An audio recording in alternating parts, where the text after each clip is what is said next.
अच्छा, एक सवाल, ये जो शब्द है राहुल, ये आखिर है क्या? या फिर दिल्ली, क्या ये सिर्फ शब्द है? नहीं नहीं, इनके पीछे ना इंग्लिश ग्रामर का एक बहुत ही इंपॉर्टेंट कॉन्सेप्ट छुपा हुआ है। जी हाँ, ये सभी हैं नाउन्स। और मेरा वादा है अगले कुछ ही मिनटों में नाउन का ये पूरा चक्कर एकदम क्लियर हो जाएगा। तो चलिए फिर शुरू करते हैं। तो सबसे पहले ये नाउन है क्या? देखिए, बहुत सिंपल है। नाउन का मतलब है नाम। दुनिया में हर चीज का, हर इंसान का, हर जगह का कोई ना कोई नाम तो होता ही है ना?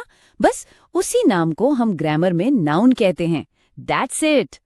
अब इस नाम वाली बात को और भी आसान बनाने के लिए नाउन्स को हम मोटे तौर पर 4 मेन टाइप्स में बांट सकते हैं।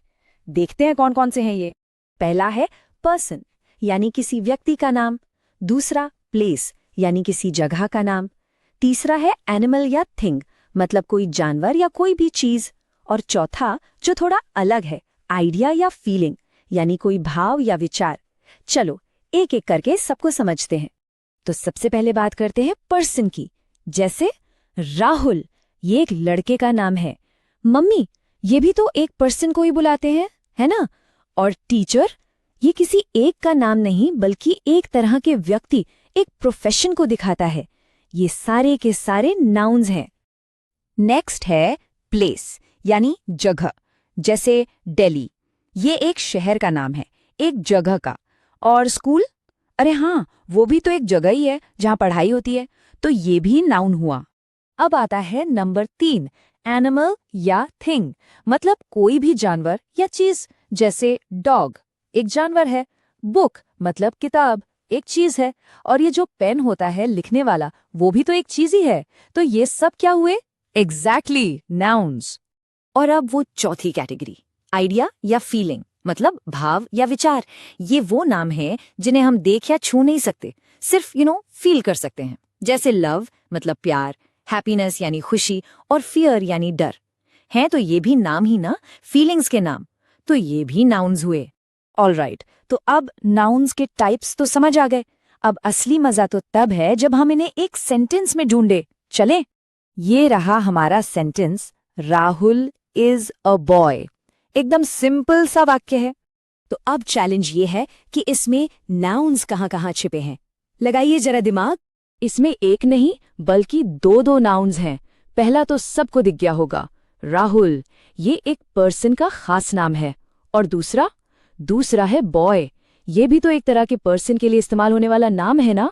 तो हो गए ना 2 नाउन्स। बहुत बढ़िया। अब जब थ्योरी क्लियर हो गई है तो प्रैक्टिस तो बनती है। So it's quiz time. देखते हैं कितना समझ आया। स्क्रीन पर 4 वर्ड्स दिख रहे हैं, कैट, रन, इंडिया, ईट। फटाफट पहचानिए कि इनमें से नाउन्स कौन कौन से हैं। तो उल्टी गिनती शुरू होती है अब। 3, 2, पे। All right, times up. तो सही जवाब है कैट और इंडिया। क्यों? क्योंकि कैट एक एनिमल का नाम है और इंडिया एक प्लेस का। और रन और ईट, अरे ये तो एक्शंस हैं, काम है, दौड़ना, खाना। ये किसी चीज के नाम नहीं है, इसलिए ये वर्ब्स हैं, नाउन्स नहीं। जिसने भी सही पहचाना, वेल डन। चलो अब इस लर्निंग को एकदम पक्का करने के लिए एक छोटा सा होमवर्क हो जाए। करना बस इतना है कि अभी जहां भी बैठे हैं अपने आसपास नजर दौड़ाइए। कोई भी 5 चीजें जो दिख रही हैं उनके नाम लिख लीजिए। कुछ भी हो सकता है, पेन, बुक, फोन, टेबल, कुछ भी। और जानते हैं कमाल की बात क्या है? ये जो 5 नाम लिखे हैं ना, कंग्रेचुलेशंस, ये सारे के सारे नाउन्स हैं। देखा कितना आसान है? तो नाउन का फंडा तो आज क्लियर हो गया, पर कहानी यहीं खत्म नहीं होती। अगली बार हम बात करेंगे प्रोनाउंस की। ये वो शब्द हैं जो नाउन्स की जगह आकर उनकी सीट ले लेते हैं। मजेदार है ना? तो मिलते हैं अगले सेशन में। तैयार रहिएगा।